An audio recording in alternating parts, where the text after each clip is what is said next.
Hello YouTube and welcome to Just My Opinion UK. Today I am bringing you a comparison video between the Rolex Submariner and the Omega Seamaster Planet Ocean. Now the two watches that we are talking about today, we've got the Omega Seamaster Planet Ocean, reference number 232304221010001. We have also got the Rolex Submariner, reference 116610LV, that being the Hulk. Now, I'm doing this comparison because people will often do a comparison video of the Rolex Submariner versus the Omega Seamaster Professional, which is an unfair comparison due to the fact that the Submariner is £3,000 more expensive than the Seamaster Professional.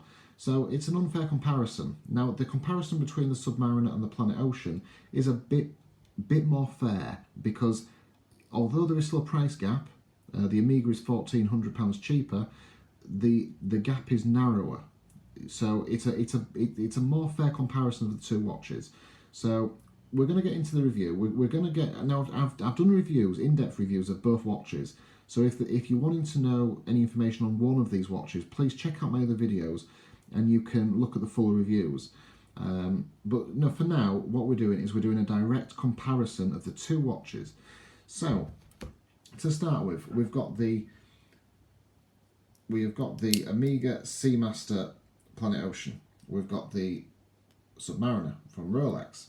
So we've got 600 meter water resistance. So this will go down to 600 meters. So it's a serious professional diver's watch. The Rolex will go down to 300 meters. The Omega has got a 60-hour power reserve. The Rolex has got a 42-hour power reserve. The Omega Seamaster is stainless steel, and the Rolex Submariner is the 904L stainless steel, which is, if you don't know what that is, look it up. Very, very cool. So two watches, both professional divers, and they've both got date features, and they've both got the unidirectional bezels. They're pretty much like-for-like watches. They're both professional divers. Having said that, the Omega has got the edge on it will go deeper, and it's got a longer power reserve. But that said, the Rolex is the classic. You know, that the Rolex gave birth to the diver's watch. So we've got to grant the Rolex the heritage mark. Now what I've done is I've come up with 10 categories, and we're gonna score the watches on the 10 categories. We've got the brand, we've got the dial, we've got the bezel, we've got the bracelet, we've got the clasp, we've got the design, we've got value, and we've got movement, we've got the on the wrist feel, and we've also got the resale values. And at the end, we're going to give the watches a total score out of 100. So, starting off with then, we've got the brands. Now, Omega versus Rolex. Rolex is obviously the probably the most famous brand in watches. Even though there are better watches out there, Rolex, they're the kings of the brand, if you like. They own they own the watch market. They're the top brand in the watch world.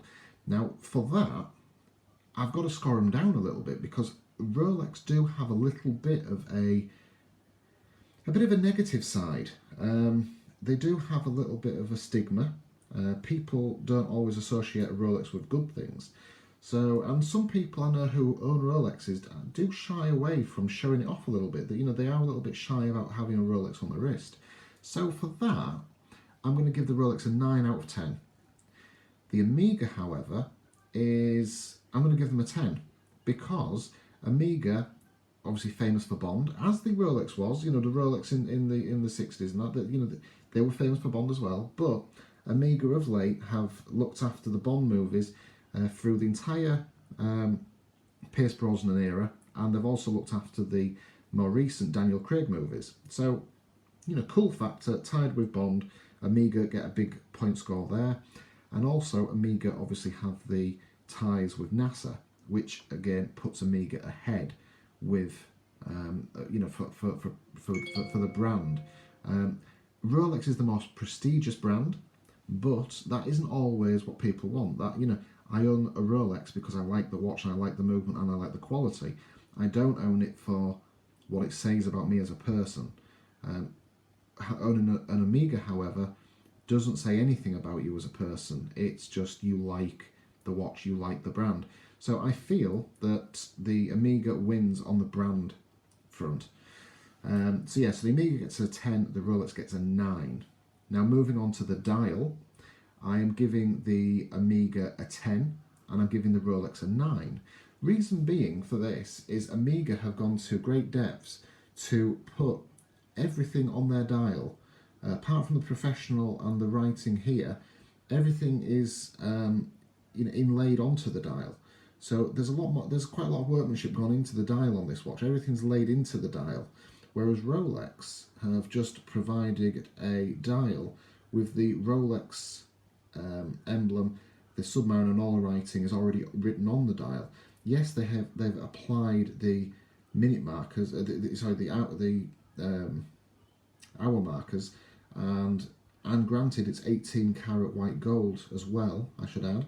So for that, very, very cool. But I do feel that Omega have made a little bit more effort on their dial than what Rolex have, and Rolex have kept with a very traditional and a very classic design without altering it, whereas Omega are stepping forward and they're doing quite a lot with their dials. I mean the hands, everything about the Omega on the dial, in my opinion, is just it's stunning. The Rolex are flogging the same horse, if you like. That they've kept a design which is bulletproof, a little bit like Land Rover did with the Land Rover Defender. They kept it going and kept it going and kept it going because it worked, and that's what Rolex have done. So I'm not knocking Rolex for that. It is just I feel that Rolex, that Omega have put the extra effort in with their dial. So I'm giving Omega a 10 out of 10, and I'm giving Rolex a 9. Now, when it comes to the bezels, I'm scoring the Rolex a 10. The bezel on the Rolex is second to none. It is absolutely superb and without doubt the better bezel. It's 120 clicks, as is the Omega. The Rolex is a superb bezel. Watch the full review of this watch and you'll see what I mean. The Omega, however, is left wanting on the bezel front. Again, it's 120 clicks, but it does have a cheaper feel to it. So I'm giving the Rolex a 10 out of 10, and I'm giving the Omega a rather disappointing 8. It's still a quality bezel. It's just it is lacking in comparison to the Rolex. Now moving on to the bracelets. Now the bracelets on these watches, we've got the stainless steel with the screws on the Omega, and we've got the 904L stainless steel on the Rolex. Now Omega have done the brushed with the polished end links, as have Rolex. They've got the brushed with the polished end links, but Rolex have done a really, really nice where they start off at 20mm and it goes down. It goes down to the clasp, so it gives a really, really nice feel on the wrist. Whereas the Omega have kept it a little bit more just one bulk of a bracelet. So it's not as, I do feel that Rolex have put more effort into their bracelets. The bracelet, I mean, you can see from that angle, the quality of the brushing is just, the Omega is a good bracelet, there's nothing wrong with it, but the Rolex is finished with more finesse. The Rolex has the quality feel about it. The Rolex wins this hands down. So I've given the Omega an 8 because yes, it's functional, yes, it's a good bracelet, there's nothing wrong with it, but if you've never owned a Rolex, you'll never think anything of it. If you compare it to the Submariner, they are, there is a difference between them. So the Rolex gets a 10 and the Omega gets an 8 on the bracelet. Which brings me to the clasps. Now again, Rolex have just got this one off to a T. The clasp on the Omega is the traditional 2-pin clasp. Very, very simple mechanism which they use on most of their watches. It's nothing really, there's nothing amazing about it. It's functional, it does what it says on the tin. it's a good clasp. There's absolutely nothing wrong with it. But there isn't much more you can say about it. It's a clasp that works. So I'm giving Omega a 9. They would have got a 10 if it did something other than open and close. It's a functional clasp, so I can't mark it down, but they would have got a 10 if it would have just been a bit more exciting. However, the Rolex gets a 10 because they've got the rather ingenious glide lock system in here, which is a really cool system. So, if, with weather conditions altering, you can alter your strap. If your wrist has expanded a bit with heat, you can extend your strap, you can extend the clasp and it will allow you a little bit more room, or if it's a cold day and your wrist has got a bit smaller, you can make it so it's tighter on the wrist. So you can make these minor adjustments with very, very little fuss, and I think Rolex have done a superb job with their clasp, and again, it's second to none. Rolex are, in my opinion, leading in the clasps. They are absolutely superb. Omega again left wanting a little bit on the clasp. Yes, they have got the diver's extension in here, fair enough, but it is left wanting a little bit in comparison to the Rolex. So I'm giving, on the clasp front, I'm giving Omega a 9 because it is a functional clasp and I can't really fault it for anything, but I'm giving the 10 to the Rolex because the Rolex is just that much better. Which brings me to the design of the watches. Now, design-wise, I've got to give them both a 10. They're both well-designed watches. They both do what they say on the tin. We've got 600-meter diver's watch, 300 meters diver's watch. They're both professional diver's watches. They do what they say on the tin, and they're both nice watches. They're both stunning watches. I've got to give them both a 10. Neither one of them, in my opinion, is better than the other. The designs, they're both ceramic bezeled. They've both got nice clear dials. They've both got the clear date windows. The design, I cannot fault either of them. They're superb designs. So yeah, they both get a solid 10 out of 10. Which brings me on to value for money. Now, value for money wise, I feel that the Rolex is quite heavily priced. This particular one is £6,600. Now, this is the Hulk, the Hulk version, obviously with being green. You can get the no date Submariner for £5,450, which is still an awful lot of money for a watch which tells the time and gives you a date feature. Or doesn't give you a date feature. I do think that the Rolex is a lot of money for a diver's watch. Having said that, I can see where it goes. The finishing of the Rolex is just superb. The Rolex have got the finesse. Rolex have got, Rolex do have a superb watch there. I do feel it is a lot of money. I remember the days when Rolexes were a lot cheaper. Well, cheap is the wrong word. They were less money than they are now. I do feel that they've gone into very, very high price values now for what they are. The Omega, however, I still feel is a very expensive watch. I still feel it, at £4,100. I still feel that the Omega is a lot of money. We've got the Omega here at 4,100. We've got the Rolex Submariner, which starts at 5,450 for a basic model. So these are both very, very expensive watches, and there are other divers watches available for a lot less money, which I do think Omega and Rolex have put their dive watches into quite a high price category for a tool watch.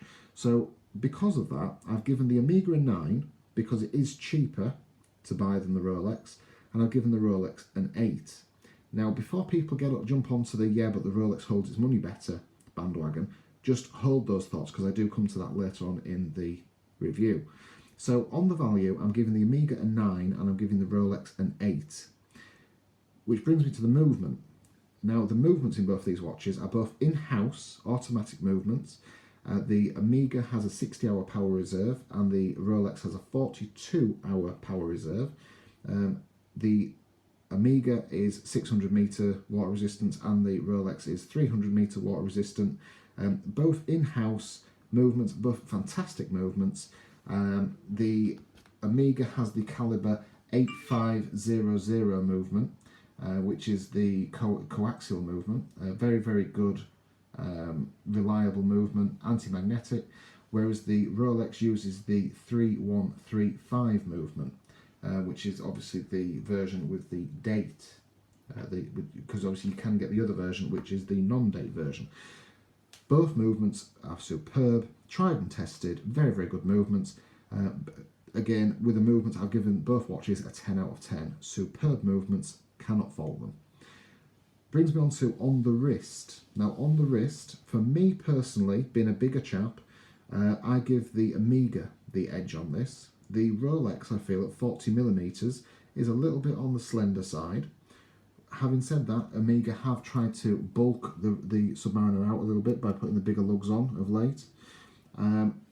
The Omega is 42mm, and for me, it just suits me better. I do feel that 42mm watches are the perfect size for a larger chap. So on that one, I'm giving the Omega a 10 out of 10, and I'm giving the Rolex a 9 out of 10. Now, in fairness to the Rolex, this is just based on my opinion. I find the Omega a more comfortable option. I do like to have a little bit of a chunkier watch. The Rolex does feel a little bit more slender, and the Rolex does feel a bit more of a dressy watch than a tool watch in some respects. So I do think from a tool watch point of view, the Omega feels a better watch on the wrist. So I'm giving the Omega a 10 and I'm giving the Rolex a 9. Finally, coming on to resale. Now, the Rolex wins this one hands down. The resale of these watches, you buy the Planet Ocean for £4,100. Pre-owned, they're selling for about £2,500 to £3,000. So they do take a hit. Now, they don't plummet as bad as what Tag Heuer and some of the Breitlings and things do. So I'm not gonna hit Omega too hard on this one, because they do fall in price, but they do then bottom and then they hold the price and go up a little bit. So they're not catastrophes like other some other watch brands are. So I'm scoring the Omega an 8, because yes, they do lose value, but when they get down into the pre-owned market and they get down into the lower figures, they hold that figure and then they will go up again. So they're not necessarily investable if you're buying them brand new, but if you buy them pre-owned, you can own them pre-owned and sell them and lose nothing. So I'm giving them an 8.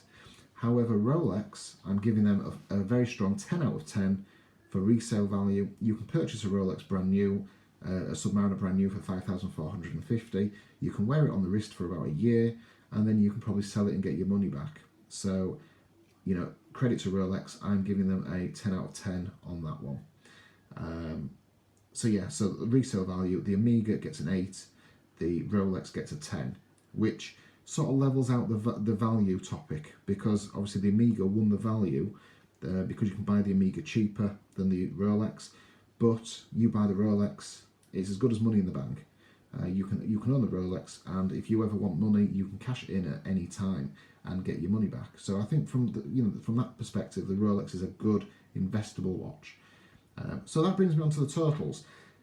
So the totals come to the Omega at 93 out of 100, which is a very, very respectable score, I think you'll agree. And the Rolex comes out at 95. So it's maybe not as clear cut as many of you thought. People, when they tuned into the video, probably thought that the Rolex was going to walk all over the Omega. But as you can see, it's not. This has been my honest review. 93 to 95, considering that there is £1,400 difference between these two watches, but only 2 points. I think that, credit to Omega, they've made a very, very good watch, and only lost out on 2 points to the legendary Rolex. So, I think full credit to Omega, that they've done very well to make a fantastic watch for a lot less money than a Rolex. Obviously, you're paying £1,400 more for the Rolex. You are buying the prestigious brand. You are buying the investable watch. You are buying the watch that you will be able to sell all day long. And at the end of the day, it is a Rolex. So, yes, it's £1,400 more. And technically speaking, you're only getting 2 extra points if you're basing it on a point system. But at the end of it, you own a Rolex. it's got to be probably the Rolex Submariner's got to be probably the best diver's watch out there. Just my opinion. Just my opinion. This is just my opinion, UK. So, take it or leave it. I feel that my comparison has been fair. If you want to see full reviews of these two watches as individuals, check out my other videos. I have done reviews of both watches. So check out my other videos, subscribe to the channel, and yeah, I hope you've enjoyed the video and I hope you enjoy the others. Take care and thank you for watching Just My Opinion UK.